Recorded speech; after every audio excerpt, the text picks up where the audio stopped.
आप सभी को जय श्री श्याम। आज की वीडियो में हम आप सभी प्रेमियों को बताएंगे कि केवल और केवल 11 रुपए में बाबा श्याम हर वो इच्छा आपकी पूरी करेंगे जिसकी आपको जरूरत है और जो बिल्कुल सही है। केवल और केवल 24 घंटे में हमने मनोकामना पूरी होते हुए अपनी इन आंखों से देखा है। किसी की सुनी सुनाई बातें नहीं कह रहा हूं। क्या करना होगा, आपके पास होने चाहिए 11 रुपए, एक कोई भी सफेद कागज, लाल रंग का पेन, रेड पेन जो कि दुकानदार भी चला के ना देखे, कोई भी 10 रुपए की मोली आती है वो, और एक जटा वाला सूखा नारियल, ये आप लोगों के पास होना चाहिए। अब ऐसे में हमें क्या करना है, आप किसी भी दिन इस काम को कर सकते हो। विशेषकर एकादशी, द्वादशी, अमावस्या, पूर्णिमा या किसी त्योहार को करोगे तो लाख गुना ज्यादा रिजल्ट मिलेगा। सूर्योदय के बाद और सूर्यास्त से पहले पहले ये काम करना है। कोई भी कर सकता है, किसी भी दिन कर सकता है। कैसे करना होगा, क्या करना होगा, अपने घर के मंदिर में बैठ जाइए। घर के मंदिर में बैठ के सबसे पहले एक दीप प्रज्वलित करिए अपने देवी देवता के नाम का, जिस भी देवता को मानते हो, कोई प्रॉब्लम नहीं होगी। उसके बाद आपको अपना संकल्प उन तक पहुंचाना होगा। अपने राइट हैंड में जल लेके प्रार्थना करेंगे, हे बाबा श्याम, मेरा नाम यह है, मेरे पिता का, शादीशुदा महिला पति का नाम बोलेंगी, पिता या पति का नाम यह है, इस जगह के निवासी हैं, इस समय ये हमें परेशानी है, कृपा करके हमें इस परेशानी से मुक्ति दीजिए। हम बाबा श्याम के श्री चरणों में अर्जी लगा रहे हैं, अरदास लगा रहे हैं 11 रुपए की। जल नीचे की ओर छोड़ दो। अब हमें क्या करना होगा, अब हमें अपनी मनोकामना लिख कर बाबा को बतानी होगी। याद रहे, इस पेन को चलाकर दुकानदार भी ना देखे। अब हमें यहां से शुरुआत करनी होगी, लिखना होगा। फॉर एग्जाम्पल एक उदाहरण लेते हैं कि हमारी नौकरी नहीं लग रही, तो हमें यह नहीं लिखना कि बाबा हमारी नौकरी नहीं लग रही, यानी कहीं भी नहीं शब्द का प्रयोग नहीं होना चाहिए। तो बाबा श्याम, आप एड्रेस चाहो तो लिख सकते हो। किसी को ये लगे कि दुनिया को मेरे बारे में पता चलेगा कि मैं कौन हूं, कहां से हूं, तो फिर एड्रेस मत लिखना, क्योंकि आपने संकल्प लिया है तो यहां सब कुछ बता दिया, तो डायरेक्ट आपकी अर्जी पहुंच चुकी है। हे बाबा श्याम, मेरा नाम यह है, पिता पति का नाम यह है, गोत्र यह है, इस जगह के निवासी हैं, और इस समय मुझे नौकरी की आवश्यकता है। अगर एड्रेस लिखो तो ऐसे नहीं लिखते हो, तो हे बाबा श्याम, इस समय मुझे नौकरी की अत्यंत आवश्यकता है, कृपा करके शीघ्र अतिशीघ्र मुझे यह नौकरी दिलवाइए। अब यहां पर आप मेरी तरह 5वीं फेल हो और चाहते हो कि MBBS बन जाओ, तो ऐसा नहीं हो सकता। ऐसे में आप जिस पोजीशन पर हो उसी प्रकार से मनोकामना पूरी होगी। अब इस वीडियो को YouTube के इतिहास में सबसे पहले बाबा श्याम ने इस दास से बनवाया था भाई, और आज करोड़ों लोग जो जानते हैं इस चेहरे को, और इस YouTube चैनल पर जो लाखों का प्यार मिला है वो इस वीडियो के कारण मिला है। सबसे पहली वीडियो यही हमने डाली थी, पहले हमने खुद अर्जी लगाई थी। सच और स्पष्ट बता रहा हूं कि बाबा श्याम, मेरा YouTube चैनल नहीं चल रहा है और ऐसे ऐसे मैं परेशान हूं। तो मुझे माताजी ने बताया कि आप ऐसे बाबा को अर्जी लगाओ। तो हम बाबा के दरबार गए और हमने ये अर्जी लगाई कि बाबा, इस समय इस परेशानी में हूं, शीघ्र अतिशीघ्र मेरे YouTube चैनल को चला दो। और आज रिजल्ट आप लोगों के सामने है भाई, स्पष्ट तौर पे बता रहा हूं। सबसे पहले अर्जी लगाई थी, वही वीडियो YouTube पर चली और उसी के सहारे आज ठाकुर जी ने आप लोगों तक पहुंचा दिया। ऐसे में और उसके बाद तो इतने हजारों लोग मिलने आए हैं। हजारों YouTube चैनलों ने उसी वीडियो को कॉपी पेस्ट कर दिया है। कई लोगों ने थोड़ा सा डिजाइन बदलने की कोशिश की कि इसके ऊपर कपड़ा बांध दो।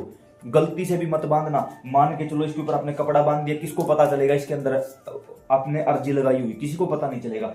तो ऐसे में हमें लिखना कि बाबा, इस समय हमें इस नौकरी की आवश्यकता है, आप जिस पोजीशन पर हो। एक महिला ने कहा कि भाई, मुझे अर्जी लगाए हुए आज 15 दिन हो गए हैं, अर्जी पूरी नहीं हो रही। हमने उनसे पूछा कि आपकी क्या अर्जी थी, कि मुझे इस समय पुत्र प्राप्ति की अर्जी। 15 दिन में पुत्र हो जाएगा। थोड़ा सा अपने बुद्धि और विवेक का इस्तेमाल करो। गलती से भी वो काम नहीं मांगना है हमें कि जो समझ गए आप, छोड़ो इस बात को। लिखा, हे बाबा श्याम, इस समय मुझे इस चीज की आवश्यकता है, इस नौकरी की आवश्यकता है या संतान की आवश्यकता है। कहीं भी एक तो कटिंग नहीं होनी चाहिए। कोई शब्द लिख दिया फिर उसको काट देंगे ना।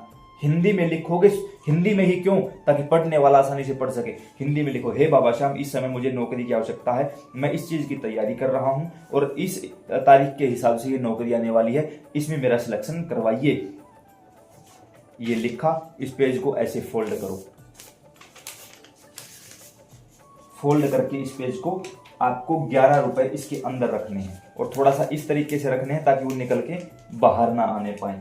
अब जो रेड पेन था आपके पास, इसको भी आप इसके साथ लगा सकते हो।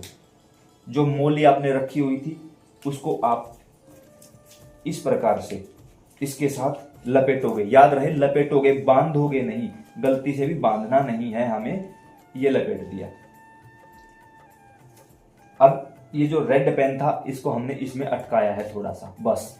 इस चीज को किसी भी श्याम मंदिर में, काफी लोगों ने कहा हमारे पास राधा कृष्ण मंदिर है, ना भाई, जो श्याम बाबा का मंदिर है, आसपास कोई भी श्याम मंदिर। अब मोस्टली लोगों के यहाँ ये दुविधा रहती है कि खाटू जाएं। कोई बात नहीं, खाटू जाओ, बाबा श्याम का सबसे बड़ा धाम। वैसे तो धाम सभी बड़े हैं, कोई बड़ा छोटा नहीं होता, मैं वैसे बोल रहा हूँ आप लोगों को, क्योंकि काफी लोगों के मन में ये बात रहती है कि खाटू के अलावा श्याम जी नहीं है। ये मूर्खतापूर्ण बातें हैं। अब नुकसान क्या होगा खाटू जाने में? आप वहां जाओगे, पहली बात तो आपको वहां कहीं अर्जी रखने का स्थान ही नहीं मिलेगा। वहां केवल दान पत्थर के अलावा कुछ भी नहीं है भाई। तो पहली बात तो आप इसको वहां रख नहीं सकते। कहीं यहां वहां किसी जगह आपने बांध भी दिया तो कोई इसको देखने वाला नहीं है। अर्जी पूरी कब होगी? जब आपने तो लिख दिया, आपने अपना काम करवा दिया। अब हमारे और बाबा श्याम के बीच में जो पुजारी खड़ा है वो पढ़ेगा, जो मंदिर के सेवादार खड़े हैं वो पढ़ेंगे, वहां से अर्जी पूरी होगी। तो किसी भी ऐसे मंदिर में जाओ जहां भीड़ कम होती हो। मैं अपना पर्सनल अनुभव बता रहा हूं भाई, जहां भीड़ कम होती हो। इसका फायदा क्या होगा? जैसे ही जाओगे, एक तो अर्जी अपने हाथों से बाबा के चरणों में समर्पित करने का मौका मिलेगा। दूसरा, पुजारी जी या मंदिर के सेवादार पक्का पढ़ेंगे इस अर्जी को। और सोच के देखो, जब धाम में खड़े होके बाबा को बताया जाएगा, बाबा ये अर्जी आई है, वो किसी दूसरे को ये नहीं बताएंगे कि इसका ये नाम पता था, वो व्यक्ति था, वो था, कुछ भी नहीं बताएंगे, वो सिर्फ बाबा को बताएंगे। तो आपको पता है और बाबा को पता है, पुजारी को क्या पता आप कौन हो, कहां से आए हो।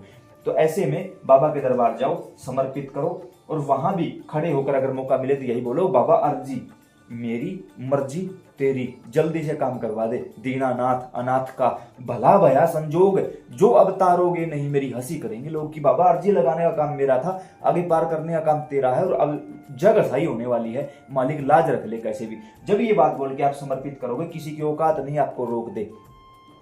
यकीन मानना प्रेमियों, सच बोल रहा हूं, बाबा श्याम सामने बैठे हैं। वैसे भी मैं झूठ नहीं बोलता, क्योंकि विशुद्धि चक्कर डैमेज हो जाता है झूठ बोलने से। तो ऐसे में 24-24 घंटे में हमने अर्जियां पूरी होते हुए अपनी आंखों से देखी है भाई। बहुत सारे लोग तो ऐसे मिले हैं, एकादशी को अर्जी लगा के गए और द्वादशी को उनको पता था वहां धाम पे सेवा करता हुआ मिलेगा, द्वादशी को तुरंत आए भाई, बिना बताए आए, बिना फोन किए, अर्जी पूरी होगी। 24-24 घंटे यार, कमाल की बात है। मैंने कहा ठाकुर जी बस तेरी लीला अपरंपार है भाई, कुछ नहीं कह सकते 24-24 घंटों में। अब यहाँ पर कुछ भ्रांतियां भी फैलाई गई कि सबसे पहले तो इनका क्या होगा। काफी लोगों ने तो चलो थोड़ा सा कर लेते हैं कि इसके ऊपर आप बाबा का कपड़ा लपेटो। पहली बात तो अगर ये नारियल लोगे 10 रुपए का आ जाएगा, 5 रुपए का पेन आ जाएगा, 5 रुपए की मोली आ जाएगी, 11 रुपए इसके अंदर एडजस्ट कर दिए, आप आराम से अर्जी लगा सकते हो। अगर कपड़े के साथ लोगे तो यही नारियल 100 रुपए का हो जाएगा। क्यों भाई, ज्यादा पैसे हैं? बिल्कुल भी नहीं लेना। दूसरी बात, अब ये अर्जी लिखी हुई है, इसके ऊपर अगर मैं कपड़ा बांध दूं, क्या आपको पता चलेगा इसके अंदर कोई अर्जी है? उठाकर रख दिया जाएगा साइड में इसको, और पता नहीं कितने दिनों के बाद चेक किया जाएगा, तब तक ये अर्जी खत्म हो जाएगी। ऐसे में ऐसे रखो कि मजबूर हो जाएं पुजारी या मंदिर के सेवादार इस अर्जी को निकालने के लिए, और जैसे अर्जी निकलेगी पढ़ेंगे, पढ़ते उनकी मजबूरी हो जाएगी उसको सुनाना। उनकी मजबूरी है, क्योंकि वो धाम के सेवादार है, उनका हक है, उनका कर्तव्य है, उनका फर्ज है ये, तो वो सुनाएंगे। और अगर कपड़ा लपेट दिया, कोई नहीं पढ़ेगा उस चीज को, सबसे बड़ी बात। दूसरी बात, पैसा कम खर्च होगा, ये 10 रुपए का मिल जाएगा, कपड़ा बांधते ये 100 रुपए का हो जाएगा। तो गलती से भी ऐसा काम नहीं करना। घर से लिखना है, घर से लिख के आप बाबा के दरबार ले जाओ, कभी भी ले जाओ, कैसे भी ले जाओ, वो आप लोगों की मर्जी है। आपके घर परिवार में से कोई और जा रहा है, अर्जी आपने लिखी, उसको दे दो, ले जाओ भाई बाबा के दरबार। वो खोल के नहीं पढ़ सकता इस चीज को, उसको ले जानी ही पड़ेगी। लेकिन यहाँ पर गलती से भी कोई ऐसी अरदास मत मांग लेना जो किसी के लिए नुकसानदायक हो, फिर बाबा स्वीकार नहीं करेंगे, ये बात याद रखना। अब काफी लोगों ने ये सवाल उठाया कि इनका करोगे क्या? तो भाई औरों का तो मैं नहीं कह सकता, जो हम यहाँ धाम पर देखते हैं उनकी बात बताता हूँ। उसके बाद इन चीजों को अलग किया जाता है, अलग अलग, ठीक है, अर्जी अलग निकाली जाती है। अब ये जो है, इसको पुजारी जी मंदिर, जो ये आपके पैसे हैं, ये बाबा श्याम के चरणों में रखे जाते हैं, क्योंकि अर्जी चरणों में जाएगी, ये दान पत्र में नहीं जाएंगे, ये डायरेक्ट आगे जाएंगे बाबा श्याम के चरणों तक। पुजारी महाराज इनको खोलकर पढ़कर उसी समय सामने खड़े होकर सुनाते हैं बाबा को, और फिर इसको वहीं रख देते हैं। ये जो पेन है इसको वहीं रख देते हैं, नारियल है इसको वहीं रख देते हैं, जो मोली है इससे लोगों को धागा बांधा जाता है, हाथ पे कलावा बंधवाते हैं ना हम लोग, इससे लोगों को बांधा जाता है। होगा क्या, अब आपने जो 10 रुपए खर्च किए थे वो पता नहीं कितने लोगों के हाथ पर कलावे के रूप में गया है। आया ना काम आपके 10 रुपए। ये जो नारियल है इसको तोड़ लिया जाएगा, फोड़ लिया जाएगा, जो भी आप समझो। इसके अंदर अगर वो ठीक निकला गोला तो प्रसाद बना के लोगों में शाम को आरती के बाद बांटा जाता है। ऊपर जो छिलका बचता है इससे अग्नि तैयार की जाती है, जिससे रोज रात को बाबा श्याम की आरती होती है। ये जो लाल पेन है, खुद भाई मैं उदाहरण हूं इस चीज का, खुद अपने हाथों से बांटता हूं। ये जो लाल पेन है, जो छोटे छोटे बच्चे मंदिर में आते हैं उनको कलम के रूप में दे दिया जाता है ताकि वो बच्चे इससे पढ़ाई करें। और पहले ये सिर्फ एक पेन था, आपने लिया तब तक भी पेन था, और जब बाबा के दरबार में ये गया अब ये प्रसाद हो चुका है, छोटे छोटे बच्चों को प्रसाद के रूप में मिलेगा, तो इसका अनादर नहीं होगा, घर आके वो अपने स्कूल का काम करेंगे।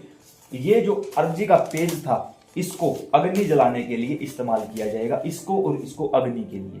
तो एक भी चीज इनमें से ऐसी नहीं है जो व्यर्थ गई हो। आपका एक एक पैसा, अर्जी की एक एक चीज देवी देवताओं के काम आई। जो 11 रुपए आगे गए थे ये किसी और काम में नहीं आएंगे, ये किसी की जेब में नहीं जाएंगे, ये बाबा के लिए जो अखंड ज्योति चलती है वहां का घी आएगा। और मैं ये किसी एक मंदिर की नहीं, मैं संसार के सभी मंदिरों की बात कर रहा हूं, क्योंकि हर एक मंदिर में अखंड ज्योति चलती है, हर एक मंदिर में आरती होती है, हर एक मंदिर में लोग भी आते हैं। तो सेम वही चीज, वही प्रोसेस कंटिन्यू रिपीट होता रहेगा। तो उम्मीद करता हूं कि आपको ये जानकारी समझ और पसंद आई होगी। लगाइए एकादशी पर या द्वादशी पर, किसी त्योहार पर, जब भी आपका मन करे लगाइए अर्जी, आगे उसकी मर्जी, स्वीकार करेगा, उसको करनी पड़ेगी। क्यों? भले बुरे सो तेरे, कि ठाकुर जी जैसे भी हैं तेरे हैं। तो ऐसे में यकीन मानिए प्रेमियों, 24 घंटे के अंदर अंदर और केवल 11 रुपए में आपकी अर्जी बाबा तक पहुंचेगी। सीताराम।